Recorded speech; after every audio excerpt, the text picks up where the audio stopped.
ready, hold tight. Hold on to your hats, boys. Libos. Hello, good evening, and welcome to another episode of the Wednesday Week. Just what the flipping Nora are you all lot doing? I'm still in there. I'm still right behind him. It was just a very well thought out tactical plan by Danny. I want to go! I can literally feel the steam coming out your ears. So it's like a fun little post-game snack. The Wednesday Week! Hello, good evening, and welcome to another episode of the Wednesday Week.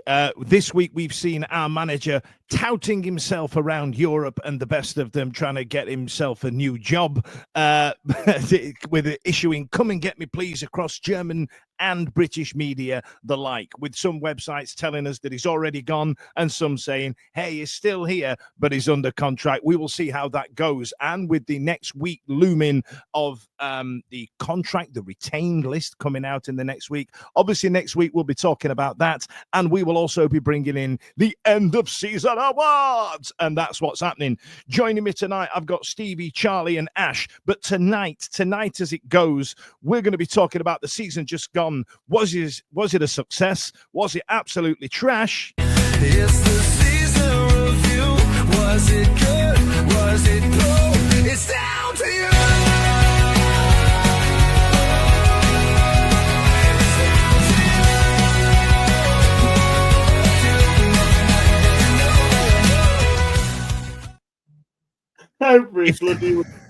If that didn't get you going, I don't know what will. That's amazing. Was that you singing? That's so good. I'd love to say yes, but I've had a day off and I've had plenty of time to play. So don't forget, ladies and gents, if you are watching live, don't forget to send us some comments. You can get involved and tell us all about it. And don't forget to press like and subscribe and get involved and ring that bell. Okay, so Stevie, Ash, Chaz, Stevie, how was your weekend? All right, yeah, no football. No football, no Pop World, no Blue Wicked. Bullshit. It's Sounds been, shit, mate. yeah. It's been healthier. I was in a better state, but yeah, all good. Enjoying the wonderful summer weather now that it's finally here. Yes, I did really well not getting boshed up in an outdoor pub because I'm living in that London. They don't have those. Country pubs that you go to where it's like £8 a pint, but you sit there for like 14 hours in a day. Chaz, it seems to have been a while. You all right? What's the dog looking at in the background? Chaz has dog. We've got podcast dog. Podcast dog. I'm afraid we've got two dogs at the moment because we're currently dog sitting for my in-laws' dog. So if I intermittently mute at various times, it's because they're having a scrap because they hate each other. So it's been just an absolute delight in our house, just dogs hating each other. One of the dogs has been sick repeatedly yesterday. She's not poorly, she's just throwing up all over my house. So yeah, it's been really well. Brilliant. Having a ball. Having a great time. Ash, that beard in this weather, bloody hell, son. You're bold. I'm bold, yeah. It's not there, mate. I tell you what, actually, Ash, you and I are the same age and we're starting to thin out in certain areas. Now, if you are watching live and you are follically challenged, is there a way that you can get sun cream onto your scalp without having to style your hair with it? If you do have any special tips, let us know, because we're starting to look like Zinedine Zidane nowadays. Go on, Ash. Yeah, I on a recent trip to Mallorca a few weeks ago, I used some like little powder stuff that you put in your hair. My daughter had it for her parting, so she got parting. So you put like a little powder, like a stick, down, and it's all like got an SPF 50 or something on it. So yeah, I use that. I'm actually going to make a note of that, Stevie. When I was hanging and on the beach, and I got burned. Yeah. Don't remember, mate. Don't remember. Don't forget, like I said, Ash is monitoring the comments this evening, but we've got plenty to go through. It's time now for the season review. You're having it again. It's the season review. Was it good? Was it poor? It's down to you.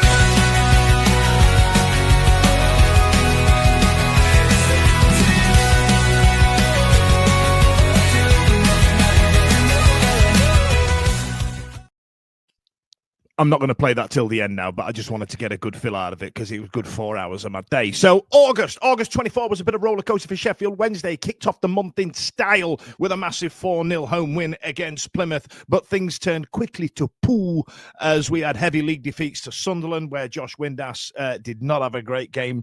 We also lost to Leeds and then got a battering at Millwall. But the Cup gave us some relief as Wednesday made it through to the third round with wins over Hull and Grimsby. We're going all over the East Coast Massive, where Ash had all the chips and fish. I don't know why I've said it that way round. With the latter, and I've written it this way, with the latter having a debut goal from EK Ugbo.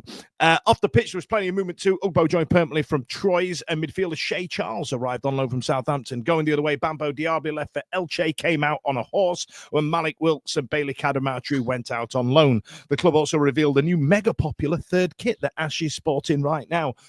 August. I don't want to go around the room, but if you do have any thoughts about August and the and what happened, Charlie, after that first game, we were going to win the league, right? Winning a lot. Absolutely winning a lot in the sunshine. Oh my God, I was in my orange shirt. I was living my best life. Yeah. That was the last time I was happy this season, I think. Stevie, we thought we'd sign a hell of a player with Fancy Ingleson as well. I think we discussed last week. Yeah, it was Holly, wasn't it? She said that he seemed to have bookended the season, and I thought he was really, really good at Plymouth, and he maybe he started there at a level, and then expectations were probably a little bit high on somebody who was relatively young coming over from Scandinavia, wasn't it? It didn't transpire that he was as consistent as he was, or we'd have hoped, but yeah. Great debut for him. It was good. What about like pre-season, Ash? Like, what about like? Did you feel like this could be a decent season? Do you feel like it was going to be a struggle given how we finished last year, or a summer under Danny and all the signings we made and Shay Charles coming in? I think the summer transfer business was a bit scattergun. I think, weren't it? I think we obviously haven't got a lot of money to spend. I think we brought Kabatsky in for 600k, weren't it?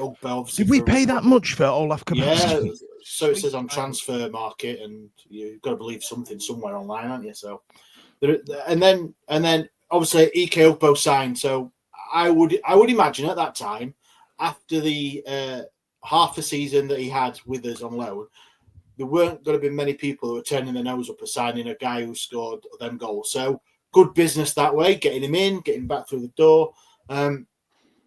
Ingleson, like I say, you mentioned in the first game, obviously didn't know anything about the guy at all. Liam Palmer told us he was going to be a baller. He did, actually, yeah. He did. And like I say, we've said about Plymouth, started off really well. And then I went on holiday for the Sunderland match, which was great because I was sat in a Spanish bar, which I think Windass was in before me because he didn't have the greatest of games, did he? So, I mean, but that, for me, that is probably one of the low lights of Windass's season because he's obviously been pretty prolific. Windass has been a divisive figure, Charlie, for a number of period of time. I completely forgot what I was going to say there. For a significant period of time with some Sheffield Wednesday quite fractured. I think he's been lethal on his day, but then again, I also think there's been games where he's been absolutely trash. And I've said on a number of podcasts, and I've said on this one that he has like 5 good appearances, but he's been really prolific and he's put the ball in the net. And I feel like I'm giving him a bit of a rough ride, but I feel what comes with him, he's a bit of a divisive character because online he's a bit of a shithouse, and I'm trying to work out if that's what it is.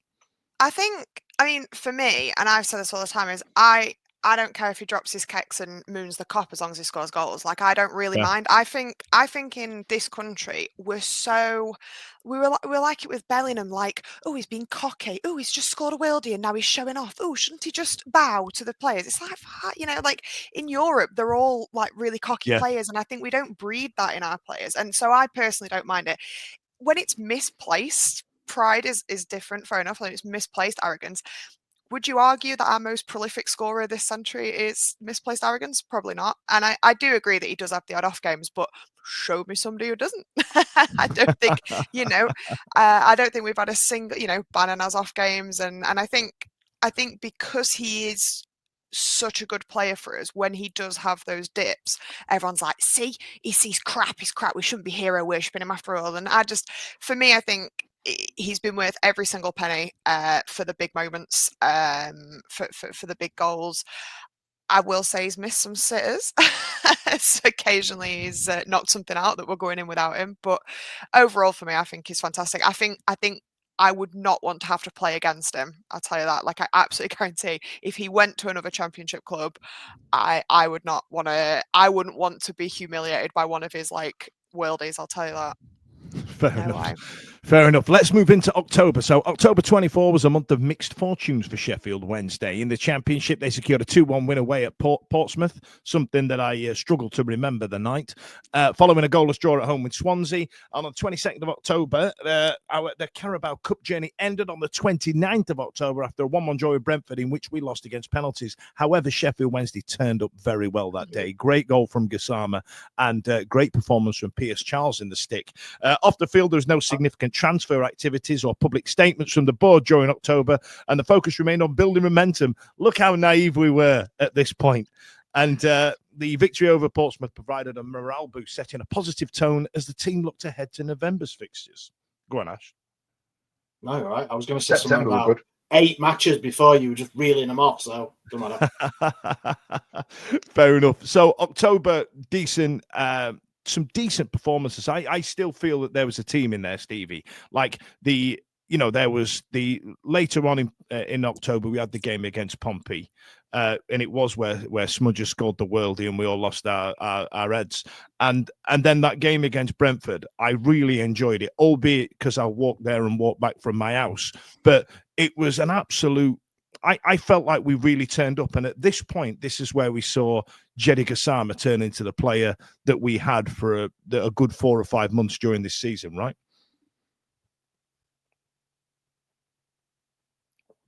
That was to you, Stevie.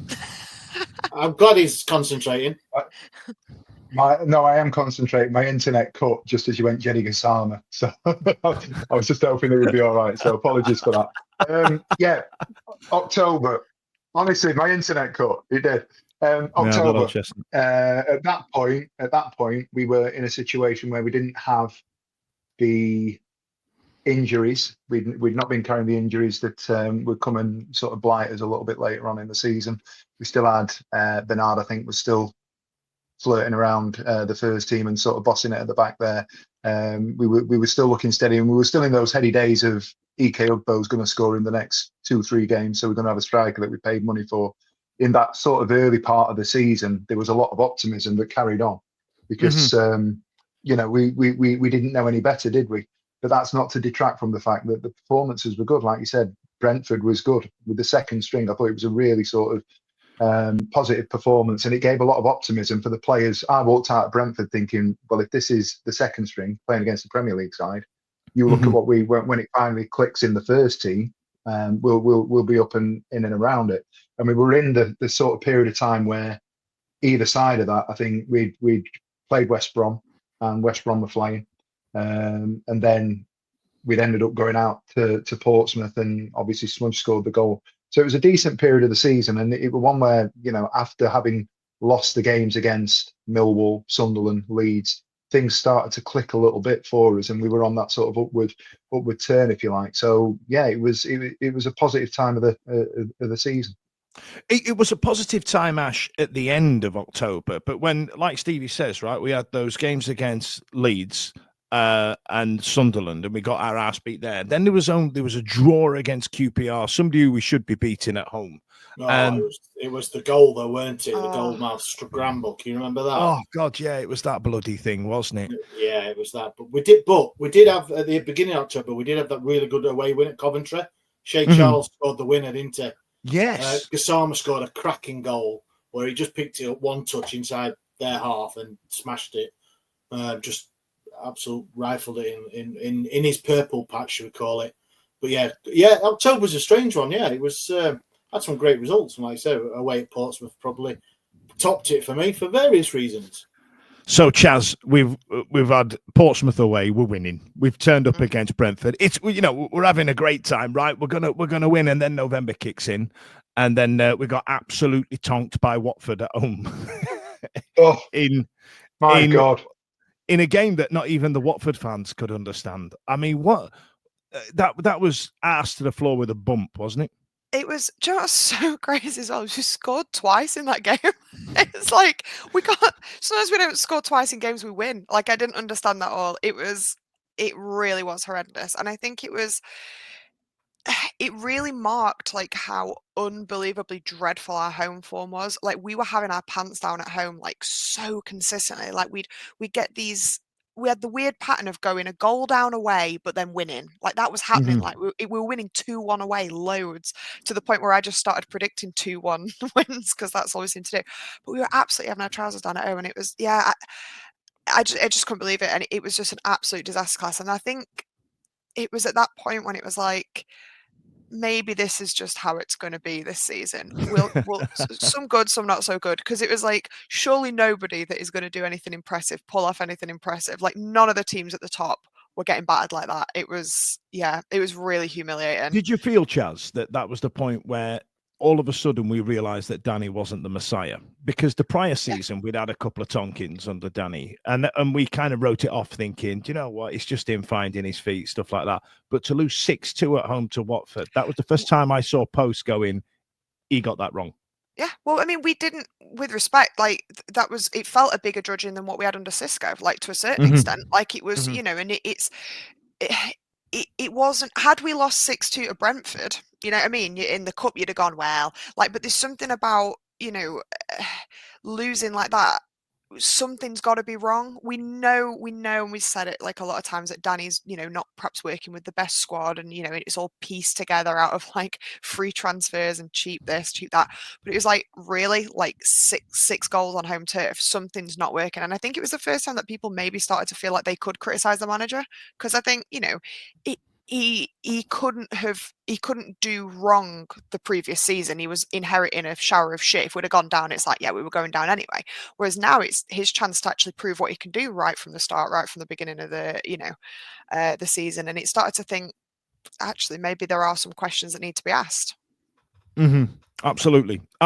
Now, before I get to what was going to be one of our biggest significant games in about 5 years, Stevie, this has been your knitting. We've been talking about the man of the match, player of the season, as voted for by you guys out there. So we're going to take a brief interlude in the middle of November. Put a pin in that, kids. Now, boys and girls, Stevie, tell them how it's been working for me, please.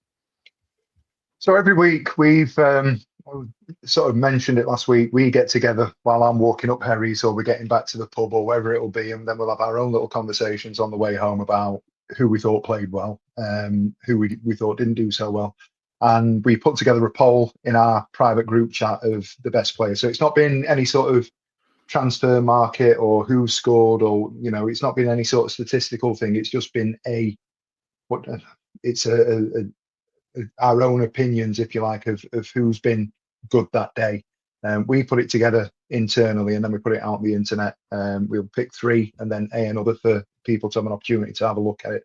And the way that it worked is, once the vote went live, you'd make your pick, and the top player would get 10 points. The second player would get 5 points. The third player would get 3 points. If the top player got more than 50% of the vote, they got 2 bonus points as well. Eye test. Thank you, Chef Cam. Chef Cam just pointed out it was the eye test. I like it. That's where I went, and I wanted to go, Ash, what did we call it last week? So do you want to announce who finished third then, Stevie, in the season? This one for me is the most surprising of the lot. This I absolutely just bear in mind, right? We pick top 3 players between ourselves, and then the public get to vote on who wins. And this one blew my mind. It was that high up. Yeah.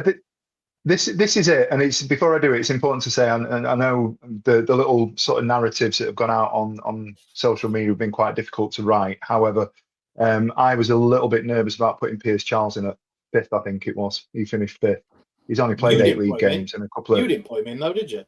You didn't put him I in. didn't exactly. Yeah. I didn't put him in. He went in at fifth based on the vote of the Sheffield Wednesday supporters have been engaging with it, the Wednesday week sort of kingdom, if you like.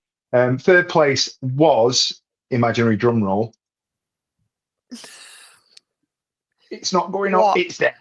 A flattering photo. Yeah. That's from that opening game, actually, at Plymouth. I know where that picture's from. That was the first time I saw him. It is. The third place went to Svante Ingolson. Graphics wise, you can see if you're watching it on YouTube, the appearances, 19 appearances this term, 16 off the bench. He scored a goal, 5 assists. His points per game average was pretty low, 1.16 games. He managed to get 5 man of the match awards, and it got him 74 points overall, which is a real sort of achievement. He'd done really well coming off the bench as much as anything else. And as a sort of a broad recollection of how the season's gone, it is quite a subjective thing that we've done there. You know, when things haven't gone so well and we've called for him off the bench and we were 3-0 down at Middlesbrough and he's ended up coming on. It's those sort of performances that have got him where he's got to, which is why, and I'm not being negative in any way, shape or form, he's ended up being, as voted by the Wednesday week sort of viewership, listenership, if you like, the third best player this season. Congratulations, Svante Ingolson. Charlie, Ash, we're going to be talking about the derby right after this.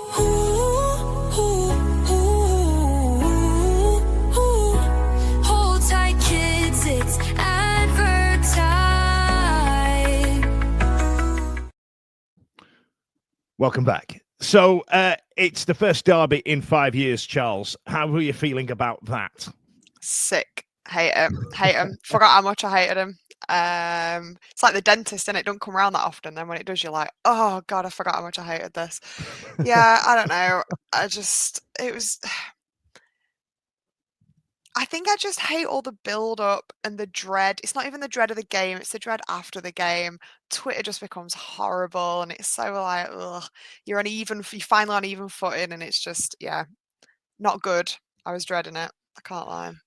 Ash, I know you're not a fan of the derby. Let's, give me a short, truncated version of your feelings on it and the game itself, so we can move on. We're only in November right now. So I'll definitely give you that. What happened was I went into the garage. Nice. I got 2 items out of the garage. One was an ironing board. One was an iron. And I got a load of clothes and I ironed because I did not watch it, so I can't comment on anything. And if any of you watch the White Rose Rivals, I got proper derived for that because I'm just not interested. So, I don't know what it is. I completely understand that as well, Ash. But I sat there and swore at somebody who worked in the Green King on Chiswick High Street. But apart from that, it was one of them games where they played the first half on one channel and then they switched games. And all of a sudden, I'm watching Newcastle and we're 1-0 down. Absolutely sent me stupid.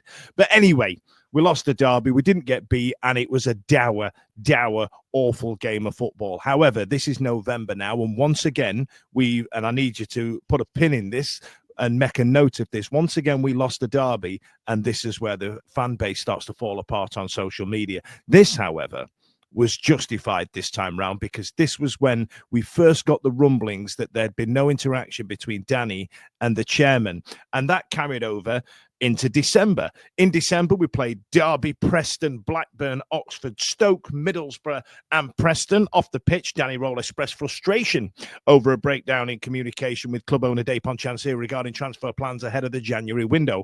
Röhl emphasised the need for impactful signings to bolster the squad's competitiveness in the Championship. Additionally, Sheffield Wednesday's accounts for the period ending 31st of July 2024 were filed, revealing record revenues and sparking discussion amongst fans about its financial health.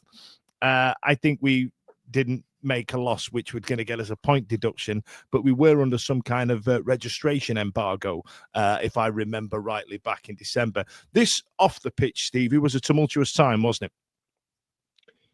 Yeah, it was. And it was that period where everything that you'd sort of been listening to was or hearing those sort of ITK rumours of what had happened over the summer at the back end of the previous season was starting to come to the fore again. I don't think it was any secret that the relationship between chairman and manager had historically been quite fractious at the back end of the previous season as well. And I think Röhl had higher expectations, and that's something that will become a sort of a theme as we go through the rest of the season, I imagine, and beyond this podcast tonight, going into the next few weeks. It was just really frustrating to hear that it was playing out in the way that it was. Who was to blame? Who was needed to be the bigger person? Do you if you're not happy with your employee, does the big boss, does he need to go and speak to them, or the other way around? If you're not happy, do you need to try and be able to manage up? I'll be honest with you, Stevie. If I wanted to spend some of my boss's money, I would go to the boss. Do you know what I mean? Mate, I'm not disagreeing. I'm not disagreeing at all, and it's a very difficult one, isn't it? Because we then start to talk. If we're talking about Röhl not speaking to Chansiri, it almost becomes that we're defending Chansiri. And if we start talking about Chansiri, we're putting Röhl on a pedestal, and over the last 2-3 weeks, he's not covering himself. We don't deal in absolutes over here, Stevie. You know what I mean? That. We're allowed to. So, I get what you're saying, Stevie, but sure, and I think that's where the whole thing of obviously 95%, if you believe all the thing, people want him out, but we're not. We're just talking in the real world of an employee going to his boss. So you could take that into whatever you want. In my job, if I want some more budget, which I could do, I'd just go to my boss and say, look, I want to do this, I want to do that. Can I have an extra couple of quid? I wouldn't sit there and wait for my boss to go, you want some money? I'm totally. I know. Yeah, but it's just the way you said I'm in that, total agreement with you. Yeah, everyone will be going exactly. I suppose the very difficult thing is we'll never know what actually went on. I think that's the other thing, is we'll never really know. We'll never really know what was said or what wasn't said, and we'll never really know what grounds kind of Danny signed under, because let's be honest, 5 seconds under our club, you would know what kind of shit state we're in. And he was employed with us for what, like half a year, whatever it was, like over that, like half season, the previous season. And over multiple conversations, I don't know if you guys remember over the summer, multiple conversations seemed to be happening between the two of them before this like 3-year deal was kind of hashed out. We don't know what terms under that was agreed, and potentially maybe by November already things that had been agreed were not kind of, things that had been promised, things that had been suggested. I don't know. We'll never know. And I think it's probably safe to say that nothing is ever entirely one person's thing, but you've already got one cartoon villain. It's kind of easy to make yourself the hero when you already know one guy's like the big bad un. But also, is it that much of a stretch to believe that promises were broken, money wasn't stumped up where it should be? So yeah, it's certainly, I think I've said this before on Twitter, it almost doesn't matter because it's just us that lose out again. And this is where the issue is, right? I feel like there's no winners here, but I also feel that it gets exasperated by results on the pitch. So, for example, in December, we played Blackburn in a dour shitty game of football on a Tuesday night and lost 1-0 to a striker once again that that had not scored in a month of Sundays in that Gay that plays for them, and then. But then it kind of gets forgotten about. Like we beat Oxford, then we beat Stoke, and then we had a wonderful game on Boxing Day against Middlesbrough, which came away. We were quite buoyant, and then we got back to buoyant's not the word. I think I came away spandangled. Chaz, the services to drinking that this man did was beyond impressive. I've never seen out like it. It was like he had a robotic arm just tipping it down himself, and then we went out. We did. And then the game against Preston comes at the end of the year, right? So all of a sudden, all these conversations that have not taken place in our head, because there's no messaging comes out from the club. It's quite a closed shop, isn't it, in terms of things that come out. And Justin's put a great comment there saying Chansiri's truth is very questionable. I do believe he cherry picks the words and the phrases, to go, well, he's not come to me, so what are you getting on at me for? You know what I mean? Whereas you're running the fucking business, you fucking idiot. You're meant to be going, hey, how's my business getting on that I've spent best part of £200 million going on, Dan? Yeah, not so bad, chief. Do you want any money? Yeah, I could do with a couple of quid. There's no reason why he couldn't have done that instead of coming out in the media and saying, well, he's not spoke to me. Well, doesn't that just add weight to the sorry, Dan, did that just add weight to the CEO, COO, director of football, all that sort of argument? Exactly right. A lot of clubs seem to have, and we don't. For whatever reason. Yeah, and I believe that that's got a big old part to play in. So when we're sat there as fans going, why isn't there a football person in the middle of all this? That's a wonderful example of it. Yeah. And so we then got into January, right? So, we've lost the derby. Then we've kicked off about that. Then we've had a couple of decent results.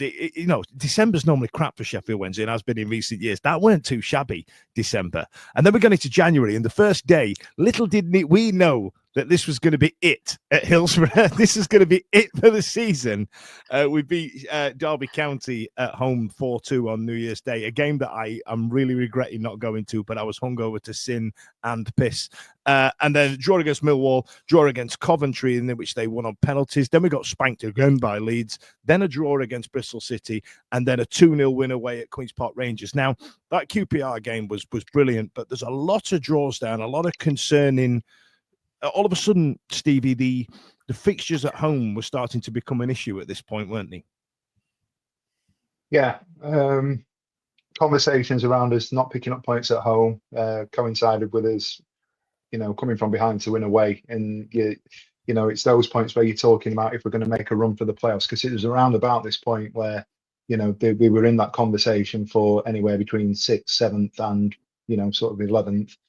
People are starting to look at the league and, is there an opportunity for us to creep into that sort of playoff conversation? This is where we started sneaking in, isn't it? We were kind of tiptoeing around because the championship quality wasn't there. And this was one of the first forays. That win at QPR was one of the first forays towards the playoffs, wasn't it?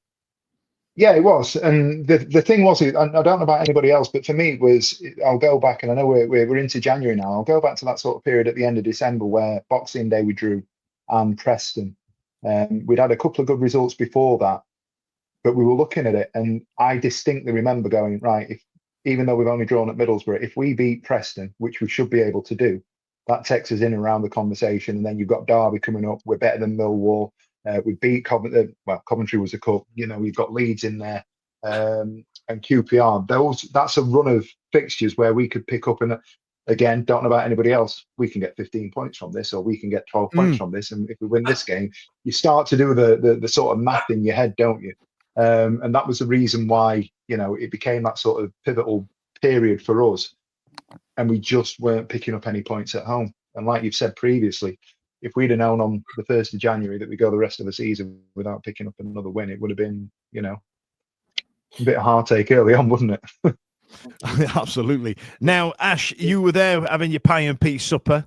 This is where the fans forum kicked in, and there was chats around Shay Charles getting recalled, and we didn't know if it were going to happen. And then all this perpetuated by the rumblings that happened in November and December, where all of a sudden at this closed shop is having this public tear up in the media. We're all frothing at the mouth. We're all going nuts. We've lost the derby. Managers had a fallout with the gaffer. You know what I mean? Surely the boss can face some of the fans and placate everybody, right? Oh yeah. Well, me and Stevie had a lovely date, didn't we, Stevie? Over a pie and some peas and endos, watery hendos, which we did bring up on this show. How do you normally have your hendos if it's not watery? I don't understand. Less watery than that. Less watery. The viscosity wasn't correct. Are you having sludgy endos? What? Sludgy endo. Good band name. Endos. It was. I think was it on something like the 14th or 16th of Jan? It was round about the middle, weren't it? And somebody thought it'd be a good idea to have a fans forum. So it was 5-6 hours of basically a lot of the owner making a right pig's ear of it, really, isn't it? And some of the stuff he came out with, what he accused some of the fans with, and basically. It just surely, Ash, he could finish on a high note, on a crescendo, just to try and rescue it all up, couldn't he? Well, we brought in this player from Southampton, but 15 million quid just round about there, yeah. So he's having a cracking first half of the season. Everyone's loving it. It came out that there is a recall clause, so I think the guys from the Star brought it out, and then everyone loses their minds. No, of course not. No one's going to recall him. He's not going to get into Southampton. Blah blah blah. And I think, was it midnight of the actual? It was midnight of the recall. It was 11 o'clock, and it was 10:59 in which he answered his phone. He walked. Yeah, he went. Phone rang. Obviously, walked out. came back in. I don't know. He said something earlier in the evening about him not being such a good player, anti Charles. He said that he's not It's not good enough for Southampton. He's been shit anyway. We don't need him. He's been rubbish anyway. And and the news broke that night that obviously Southampton had enough of Chansiri's fuckaboutery and just said, "Get on the train back to St Mary's, Cocker." That's done. That's done it at Wednesday. Which suggests they were watching it. They were like, they were going, "Oh, I wonder how our young lad's getting on at the madhouse." Well, no, just said it right. Get on the blower. They haven't decked me. Yeah. Now tell him we're recalling him. No, I would like to think that. I would like to think the admin at Saints FC or whatever it is was tuned into the Wednesday week live tweets and stuff, and I love that. They obviously got wind of it, or something happened earlier in the evening. Someone said something, or they might have had bloody a spy, Southampton spy in the room, having his pie and peas, and reported back saying. Just on that, Ash, Matt Strickland says we're in the shit if he's watering down the endos. Jay Bloke says it's endos, not barbecue sauce. And Neon Brown's gone with, once again, Dapon waters down the endos. So there we are. You heard it here first. It's a Wednesday week exclusive. That's on a t-shirt, isn't it? We're just talking about we're just on about some new designs for t-shirts. I think DC waters down endos. A little tap. A little tap of brown. I enjoy that. Yeah, I enjoy that. But listen, so Stevie, let's just talk about these fans forums for me, because I think we have a different view of it as fans as to what DC believes it to be. And I feel like it starts in a certain place and then it just goes off in a tangent, right? So I feel like the chairman thinks, hey, I think this lot have got some concerns. It's all right. I'm the guy. I will go in and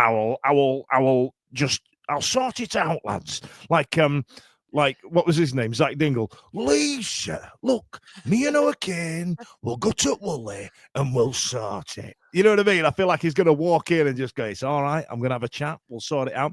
And I feel like the fans come at it thinking they're sharpening their knives. They're ready to go. They're going, yeah, here we go. I'm going to ask him some questions. I'll make him bloody squirm. Or they just genuinely want some answers. And I think neither happens. I agree. I totally agree with that. And to maybe summarize what you've just said there, those fans forums serve zero purpose whatsoever. They're a waste of time. It's not. They are. And do you know what? However many he's had previously, whether they be online through COVID, face to face previously, I was compelled enough to go with Ash for the first time, and I'd not been to one previously because they were long, drawn out affairs, and it just made me think. It's a commitment, isn't it, to go down and listen to it all? And it's the hope that kills you. As fans, you go in there expecting that there's going to be some sort of answer. He's not going to go out there on an evening such as a fans forum and say, "Here's a war chest. I've suddenly got £50 million that I can give to Danny Röhl, and he can go and spend." The time of the year was, it was misleading in the sense that we were still in the transfer window. I think people were going down there expecting either news of a takeover, news of somebody coming in, investment into the playing squad. I've got a vague recollection that people were talking about potentially a player being unveiled, a new striker was going to walk in the same sort of vein as Ike Ugbo did in the summer. None of that stuff was ever going to happen. It's never happened before. I don't understand. Exactly. But the thing as well, what was his motive? What was he trying to achieve?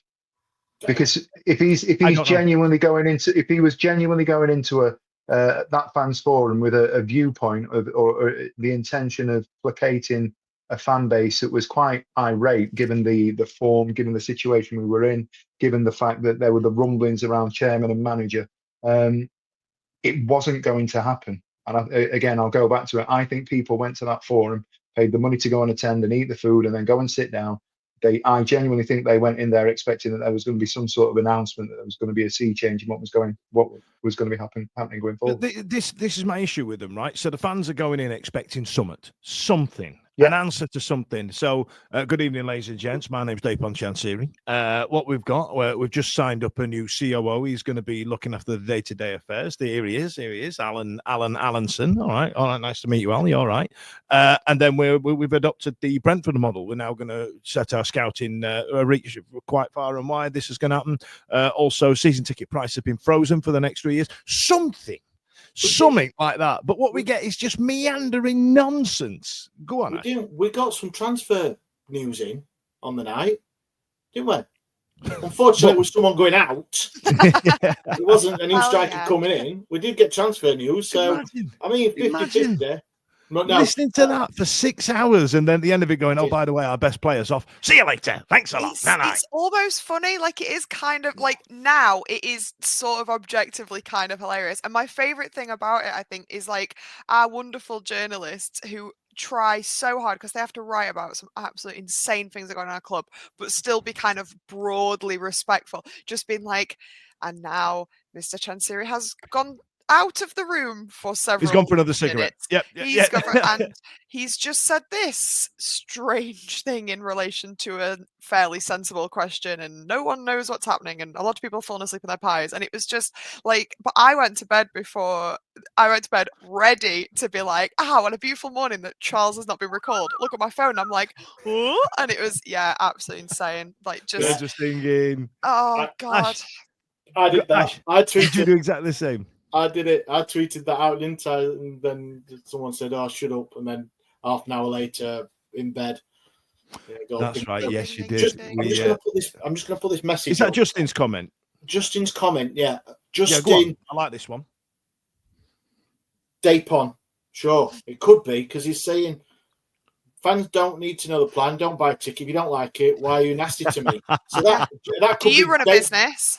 That's Dapon. That could be Dapon Chansiri's YouTube handle, Justin Shaw. He watches the show.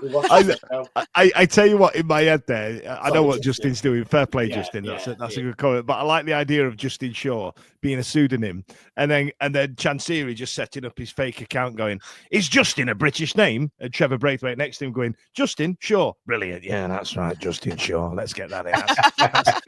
He wouldn't have Shaw though, would he? Because they're Adam. He'd be like, "Oh no, I'm not having that. I'm not having that." Right, listen, so people are going to sell you some stuff. Let's move on to January.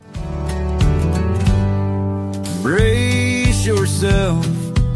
Some people are gonna try and sell you some things. I say January, I mean February. So we played Luton at home, another draw, lost to West Brom. West Brom was that last minute one, wasn't it? Where we lost in the dying seconds. God. And then that win at Swansea away.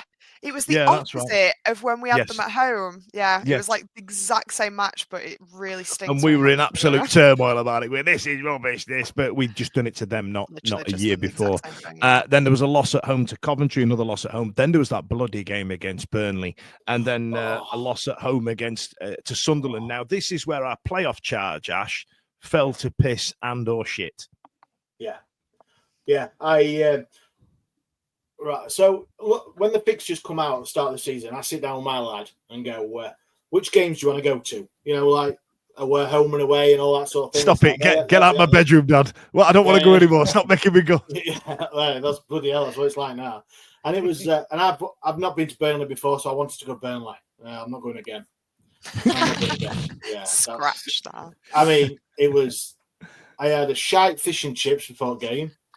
I mean, I had a pie that was crap from this cafe around the corner.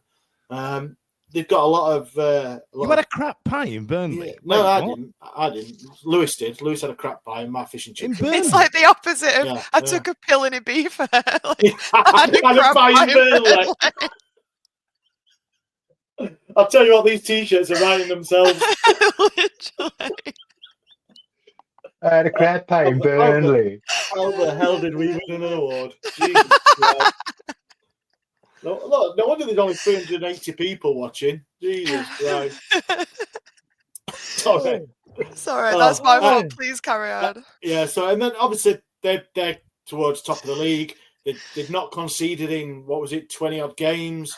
They'd only conceded 9 goals all season, and obviously it wasn't the best performance. And I mean, losing 4-0 away at Burnley, it's not a massive slight on the season because a lot of teams had gone there and come up without anything as much as of a goal, never mind any points. So yeah, it just capped a bit of a crap time, and we had the points. Obviously, we were only 2 points, only two points off the playoffs at one stage, and it was turning to shit. We were still in touching distance with this Burnley game, and this is where it fell apart. However, Chaz, off the pitch, the club signed Japanese left-back Ryo Hatsusa from Vissel Kobe, who was highly regarded after winning 2 J-League titles. And then he was also announced by Iniesta as well. Like, you know what I mean? He got an endorsement from Iniesta, of all people. And then there was also reported interest in Josh Windass from Santos, which was mad as a fish in petrol, as a comment. But there was high hopes for Rio, wasn't there? Yeah. Oh, I don't think I've ever wanted anybody to succeed more. Like, he was so cute and lovely. And what was so wonderful is, like, it gained us, like, more fans abroad because, like, it's not a market we've kind of gone into before, kind of like the Asian market. So, like, the idea of it being like, oh, this first Japanese player, and people been like, oh, and like fans of him from from in Japan are suddenly commenting on things and like. I feel sorry for that poor kid. Staying up till 2 in the morning to watch us get Sheffield Wednesday's my team. Yeah. The new Sheffield Wednesday supporters club, Lau, I think he pronounced it. Yeah. He's 16. He's obviously. He's in. He's got the shirt. He's fully invested now, and now we're going to release him at the end of the season. And everyone was saying, "Get Lau to a game." Why would you do that to him? We haven't won a 3 p.m. kickoff at home all season. Like, why would you do that to him? That's right. With him being 16, that's literal child abuse.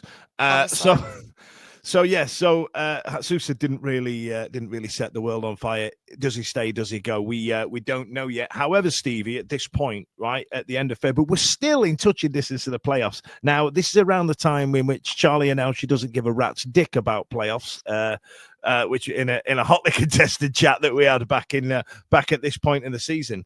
However, we then started March with a win against Plymouth. And before the derby, once again, we beat Norwich once again before the derby. We're now sniffing around, and then the derby comes around again. The derby at home, we knew the football was going to be trash. But I was optimistic. What about you? Yeah, I was too. Or I was hopeful that we'd get something out of the game. We were on that upward turn again. Plymouth was good. Norwich was good. The comeback against Norwich was decent. We were running into that game with a little bit of form. And I was hopeful that Röhl had made the right noises around. He understood how important it was. He understood that what he needed to do in terms of talking to the team and making sure that they play the game rather than the occasion, or whatever you want to say in terms of paraphrasing that sort of line. I went into it on the day thinking that we could get something out of it. And when we kicked off, I thought we could get something out of it. And it was edgy. It was touchy. It was nerve-wracking. And then the usual happened. I think Chris Wilder did a great job on Hillsborough. I thought it was inspired what he did. I can't abide him. I genuinely can't abide the man. If he had an ounce of class, I could say, fair play, you did a job there. What I will give him is that, and I've said it 1,000 times, every free kick, every throw in, every dead ball took an age. He slowed everything so far down to the nth degree. It sucked the life out of what was a full stadium. It absolutely was flat as a witch's tit the entire game. I couldn't get up. I couldn't sing. I couldn't be arsed. I genuinely, and I feel like, we brought in the conversation about the band. What's happened to them? Is it just 3 kids now? What? It used to be like an 8-piece band, and it was Barmy Army all the way through. And every now and again we get a half-arsed and that's it. Like, you know what I mean? Even they're bored, and they're meant to be driving the atmosphere. You know what I mean? People are divisive on the band, but when the band and the crowd are absolutely banging away, it's amazing. Like, you know, we had a Barmy Army towards the back of the season. I can't remember the last time we had one of these. You know what I mean? We had it at Watford. Like, we've gone for a Barmy Army like 30 years ago, and it was just not there. It was bloody awful, and I absolutely despise that game, but it was a masterclass from Chris Wilder. Ashley, off the pitch, it was a turbulent time. Now we've lost a derby, and all of a sudden we've kicked off as fans. The timing of these protests, I thought, could have been better. If we'd have done it before the derby and done it at the derby when there'd have been a load of press, I'd have understood it a bit more. But there always seems to be a little bit of a nag in the back of my mind. And this is when 1867 News started to talk about his plans and what was going forward. That we've lost the derby. Off the pitch, it was a turbulent time. There was a delay in player wages as well, which gave the Chancery out people a lot more ammo, and rightly so. This is not me having a pop. And then there was concerns about the financial health of the club. Danny Röhl, who had done well to steady the ship, was also reportedly set to leave at the end of the season because of interest from Southampton. This rumour's come back round again. And then there was protests. There was more yellow signs once again, things like that.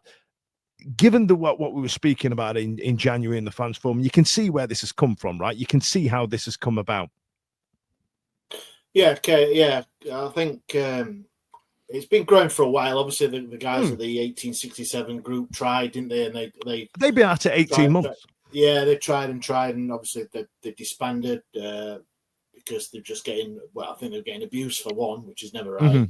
And then obviously they've started up this. The trust have got involved, and they've been a bit more in the forefront of all these sorts of protests and getting some sort of action on the owner to obviously sell up or move on, and it's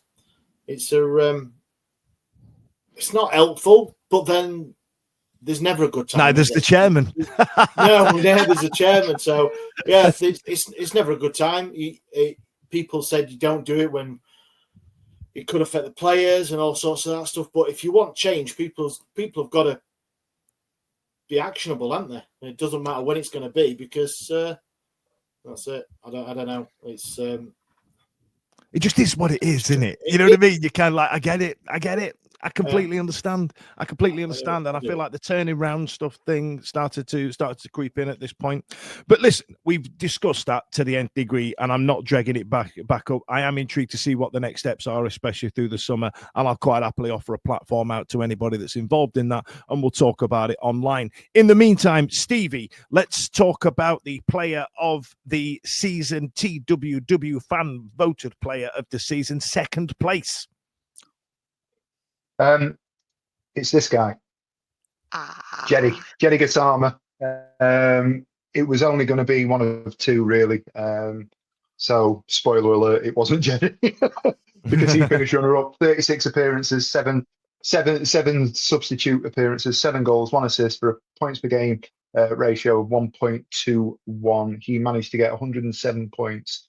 Jeddy Gassama was the most nominated man of the match throughout the season. He picked up 7, which was more than anybody else. So for that period of time in the middle of the season, he was absolutely phenomenal, well deserved. And in any other sort of period of time, any other season, I think he'd have won it by quite a considerable distance.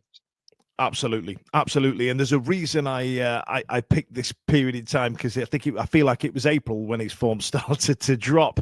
Chaz, we went into April with losses against Hull, draw against Blackburn, loss against Oxford, loss against Stoke. We beat Middlesbrough randomly at home, which came out of nowhere, and then a draw against Pompey. More points lost at home. Month of mixed results.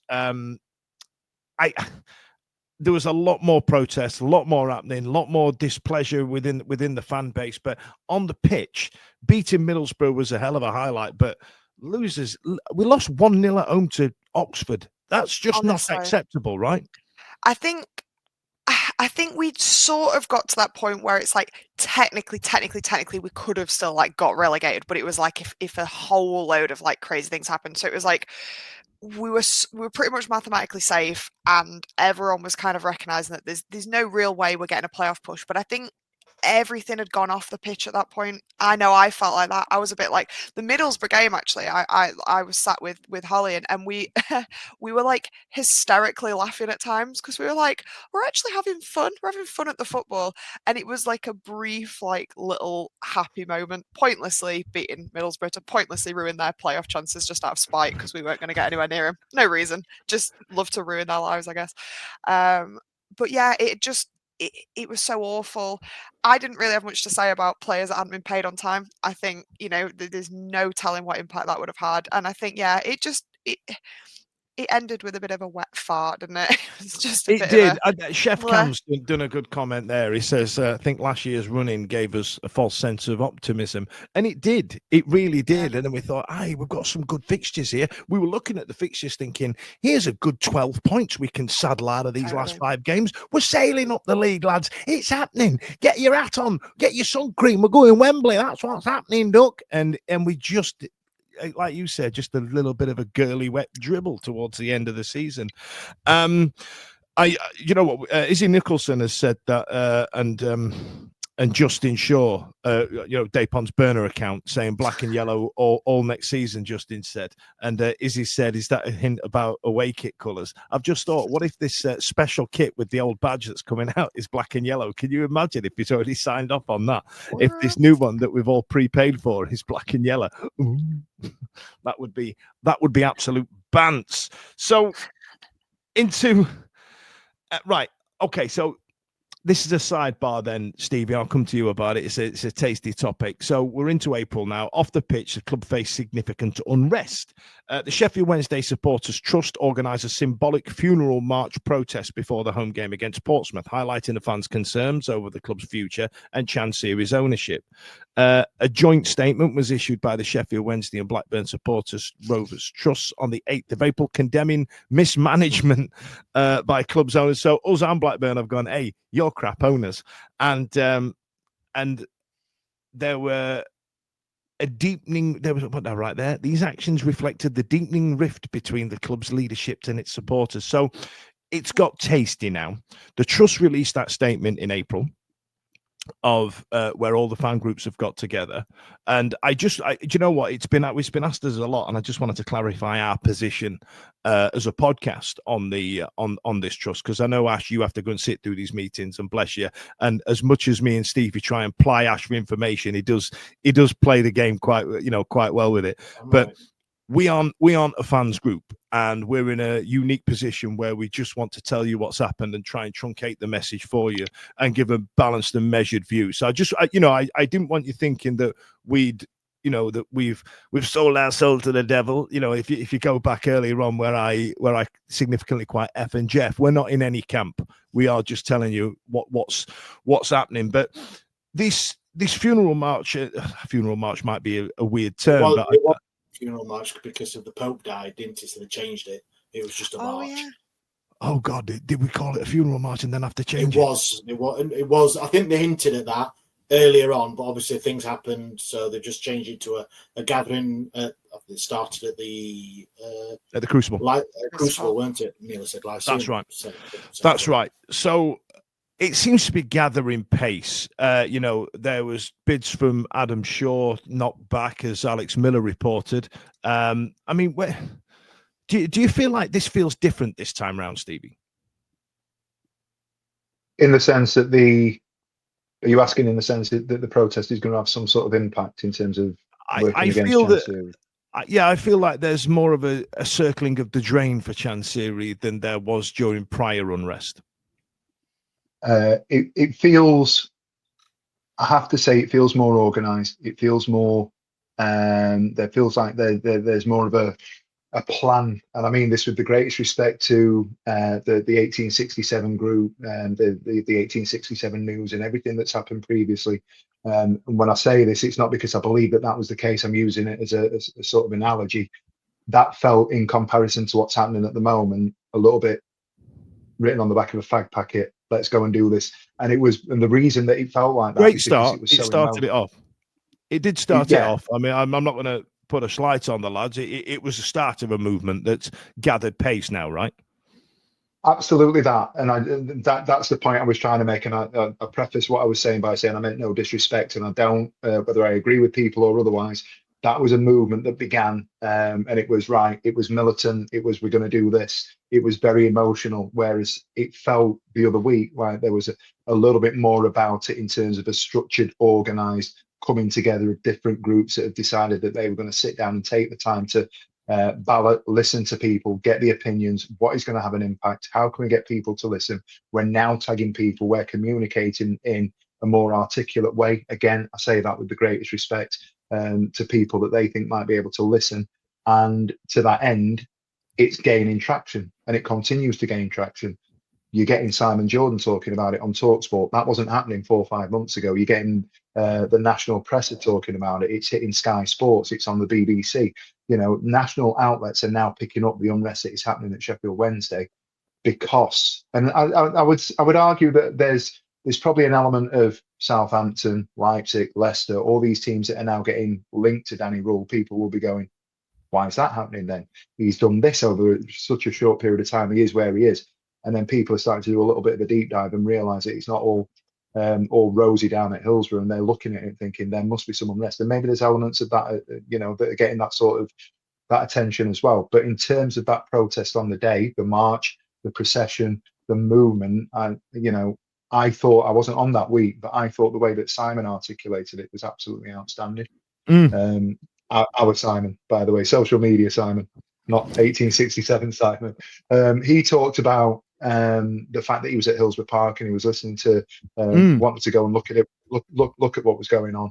And he talked about a movement that came together as one. And privately, online, whatever you want to call it, there's still that little bit. Blokes dressed up as minions, people wearing hazmat outfits, people wearing different, you know, black and yellow, all different kinds of variations are there to have a little bit of, dare I say it, fun poked at them for the way that they're going about things. But as a movement, it looked and felt a little bit more significant than it had done previously. My favourite was the geezer in the boiler suit and the geezer that went, oh, I'm not going to yell a bucket. Just literally wore a bucket. Big fan literally of him. That literally, that was the thing though. The only thing I would say, just to sort of finish off that point though, I think it can continue. I hope it does continue for those people that want it to continue. If you disagree with it, do so respectfully. Let's not call each other out. And, you know, I made a comment, I'm not going to go into it. I made a comment about the banner that, you know, got me a load of grief. However, we all come at it from a certain point. But what I will say about that is, as a fan base, whether we all agree with it or disagree with the need for the movement, I think universally, whatever it looks like, there needs to be change at this club, and change will only come if we can stick together as a fan base, whether we agree with Chansiri or his sort of his motives and think that he can still, with a little bit of twisting here and there, can make things work for us, or he needs to sell up. Whatever it is, we've got to come together as a fan base, because I'll say it week in, week out, whatever you think of the club, whatever you think of the players, the manager, the ownership, I take great pride in the fact that I'm a Sheffield Wednesday fan. It's why I sit here and I do this when I should be doing other things that pay the mortgage. Do you know what I mean? Because I love it. I love the club. I love you guys, and it gives us something. We have to stay together as a unit now to make sure that whatever it is that's going forward drives that change and drives it in a positive manner for us, not the club, but for us as Sheffield Wednesday supporters. Absolutely. Ash, let's start out with Stu Williams's comment there. I think that kind of just truncates what Stevie was saying. Have you got it? There it is. Yeah. Stu Williams, 100% Stevie. It's much more measured and constructive rather than tennis balls on the pitch and wiping arses on the corner flag mob. I didn't read that bit. I just read the first sentence before I flagged it up. And then there's a number of people agreeing with you. Matt Strickland, Chef Cam, and then Sharon Palmer been on and said Danny Röhl is a snake. Soon as Southampton came, he wanted out. Kind of agree. I don't disagree. But Izzy says yes, Stevie. Mad Ward says absolutely, Stevie. And then Matt Strickland says what a speech. And then Stu Williams has gone with preach Martin Luther Spence. That'll be my next meme that I make tomorrow. There's your t-shirt. Get it on a t-shirt. on the lectern. You got Stevie Spence. Yeah, there you are. I have a dream. Yeah, I love it. I love it. Suddenly Right then. turned into a nightmare. Okay, so that was our season review for the last time tonight. It's the season review. Was it good? Was it poor? It's down to you.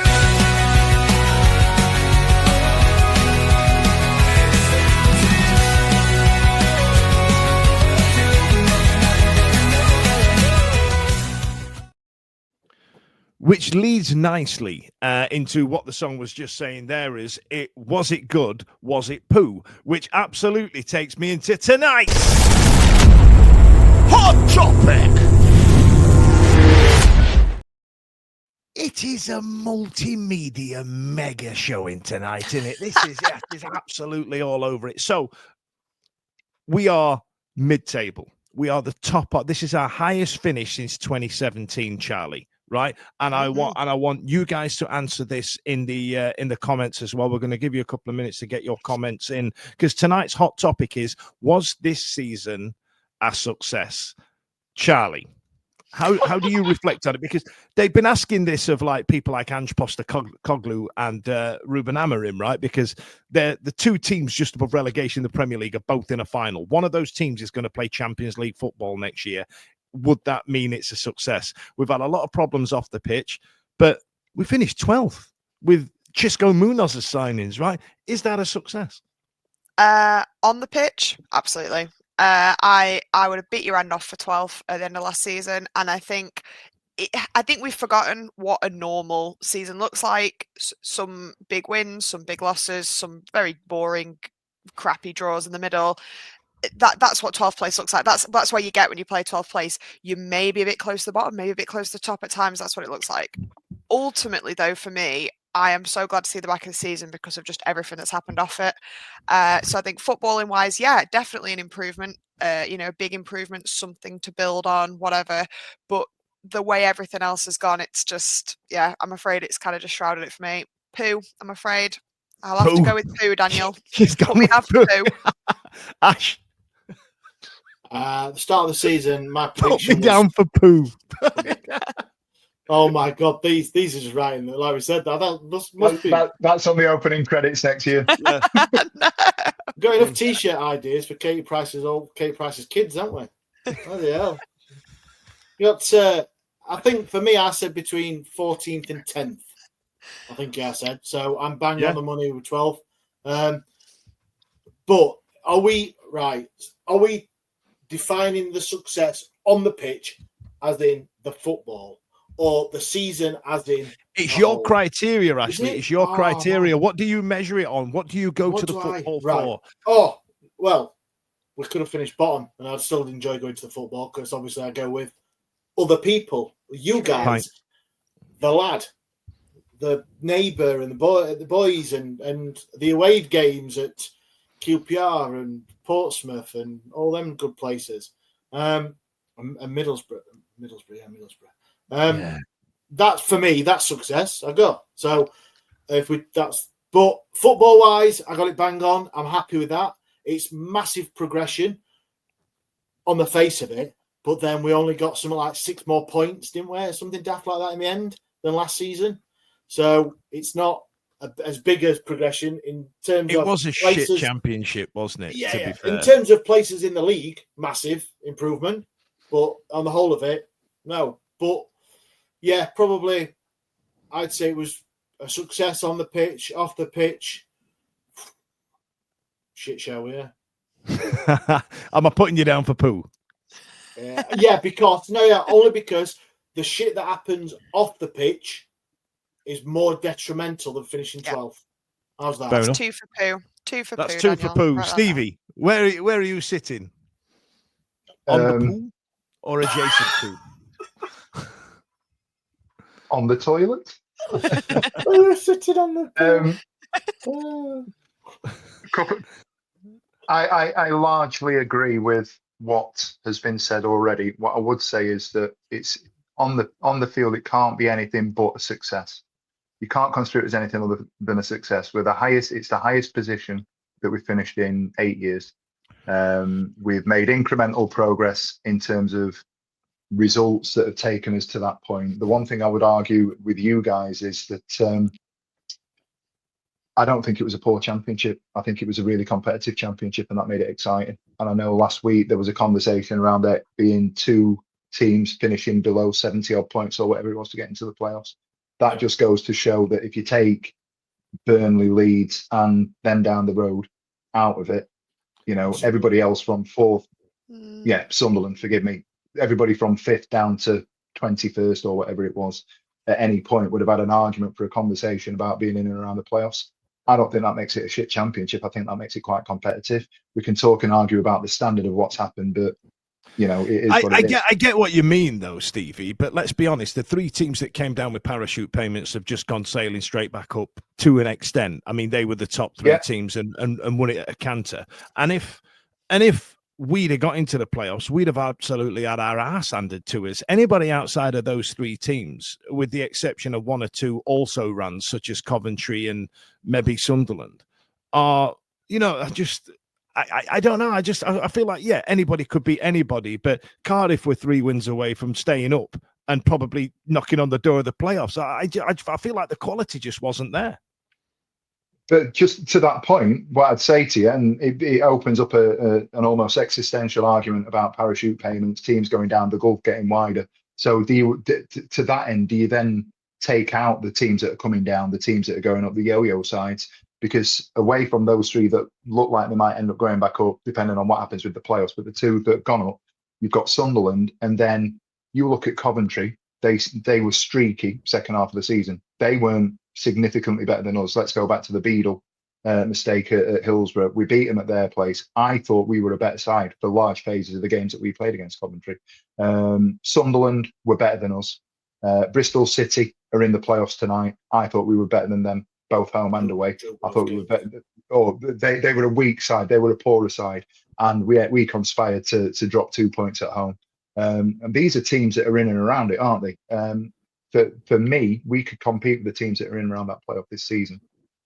The only thing I would say in terms of the success or otherwise of this season is you'd take 12th and you'd see that progress and you'd be happy with it if you'd have known that, and I'll say it, take all the drama away from it. If Danny Röhl was still here for pre-season and he was planning on taking us to Austria, and then we were going to do all the pre-seasons, we were going to have a look at getting some recruitment in, we were going to invest in the youth, we're going to look at everything else and take the next step with the manager that we've had for the last 18 months. That's progress. That makes us happy. So with that, it's a successful season. The reason that we're saying it's a poo season is because of the off-field shenanigans. So 3 for poo. 3 for the poo. You've literally just summed up. I mean, where are you sitting? I'm going as a season. I'm going success. We're going success. We're going success. It can't call it poo. Ashley, let's see what the internets are saying on tonight's hot topic. Right, Izzy Nick has said Wednesday just always have an undercurrent of poo during season. Undercurrent of poo. Undercurrent of poo. Mad Ward, on the pitch was okay. Off the pitch, a great steaming pile of poo emoji. Oh God, I really thought that writing poo in that jingle would have been funny, and now I've just absolutely lowered the entire tone of this entire show, haven't it? It's just people talking about shit. Why not? Well, we've been doing it all season. True. Amid BD76, I want to know what that is. Probably date, year, and initials. A mid-table briefly flirted with playoffs. Definitely a good season. Cy Hodgkinson, total success. Forget all the batshit crazy typical Wendy stuff. In August, I'd have been happy with 12. It's all about progression. And then big ups to Sam Hutch. There has been some rumblings online as we've been live that Sam Hutchinson has suffered some kind of heart issue. And if you look at the post-match interview in which Wimbledon qualified for the playoffs, he said, in the first 5 minutes, I had a bit of a tight chest. He then went on to play the full 90 and then scored the winner. So absolute hero, Sammy Hutchinson. Literally had a heart attack and then played 90 minutes. You can scrap that any other business now, Dan. Oh, was that the other business? Sorry, mate. We read out size comment. I couldn't just leave it hanging. And then have we got some more?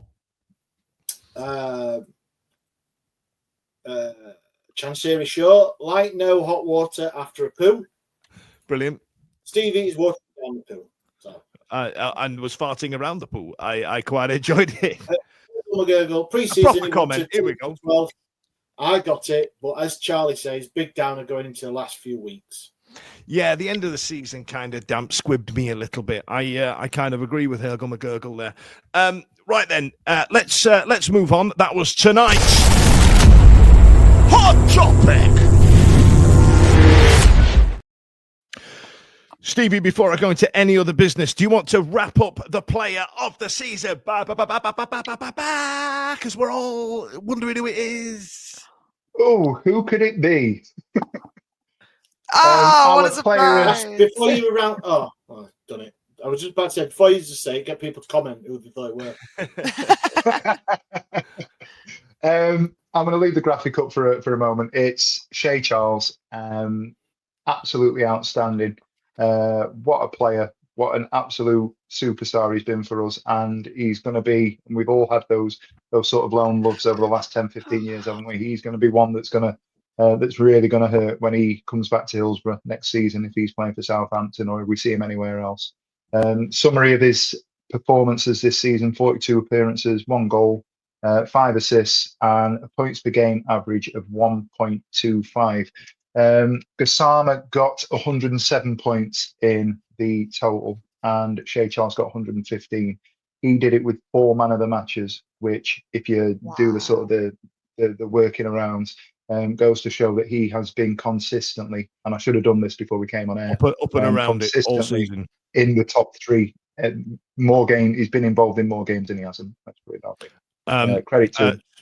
Fair play. Thank you for putting that together, by the way, Stevie. I appreciate that. Was a lot of admin. But Stu Williams has gone with, you spelled Sissoko wrong. So, Sissoko robbed. Robbed, mate. Robbed. Didn't even appear in the, what was it, the top 10 that we had. Right then, let's move on to any other business. Ashley, tell us about the survey you're going to chuck out on the socials for next week. Yes, so it's the end of the season, so it's awards season. So dust off your best cocktail dresses, Dan and Stevie, and get your suit pressed, Charlie, because we're going to awards night. So next week we're going to another one. Yeah, another one. Yeah,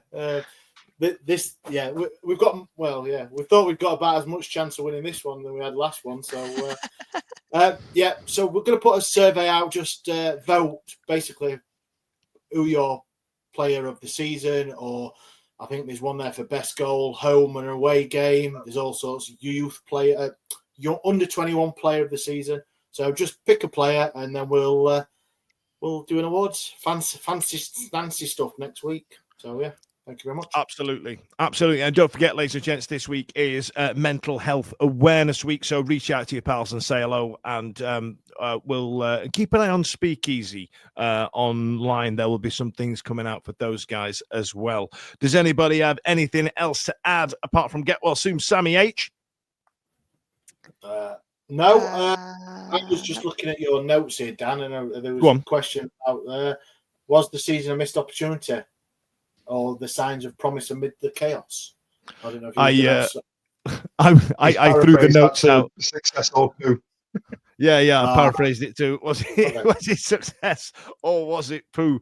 Guys, it's been an absolute pleasure this season, and I've genuinely had fun this season. There's been times where I've been up and down whether I still continue to do this, and I can't think of anything more. And I'm really annoyed that Mark the Pitsmore Owl has just commented. And the reason I'm annoyed, Mark, and stay with me on this, is that my final comment this evening before I said see you later was going to be, don't forget to stick around in the coming weeks over the summer when we do a My Wednesday with Mark the Pitsmore Owl. Yes. I feel we should. Bringing My Wednesday back. Yeah, we'll just bring it back for one episode. We'll have me and Mark just live. shooting the shit. We'll do it live.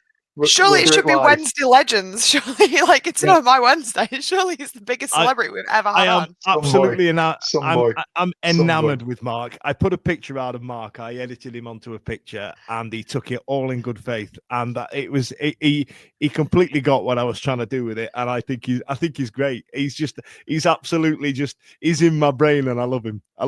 Good luck with the mayoral campaign, Mark. Listen, thanks a lot. Announce it on the podcast. I'm going to do it. I'm Announce going the to do details a on the watch podcast. along. This is his platform. Yeah, that's it. Oh my God, Mark, if you're watching, get the manifestos together. We'll do them live. Let's get Mark. I want to get Mark on. I want to hear it. I want to pick his brains. I love him. Anyway, listen, thanks a lot. Go on, Ash. So I was just saying, manifesto would be about 75 pages long, wouldn't it? Full of shit. Yeah. Oh yeah, absolutely. I'd love. It'd be like reading his manifestos would be just getting to swim around in his head, and Yeah. and I feel like I'll drown.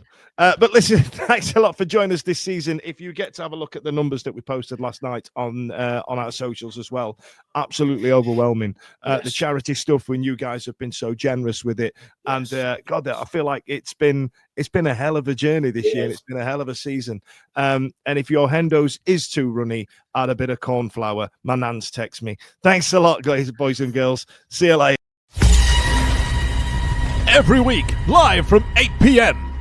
It's the Wednesday week, bringing you football analysis. He came in. I think he scored a goal. Bringing you banter. Yeah. Bringing you responsible life hacks. Met you wonderful souls at 10 a.m. for some shots. The Wednesday week. 1, 2, 3, 4 live. Available on all social medias. Obviously, this goes out on YouTube and as well as all the other social media out there, podcasts, etc. The Wednesday week 24-25 season. Join us. Put on your podcast.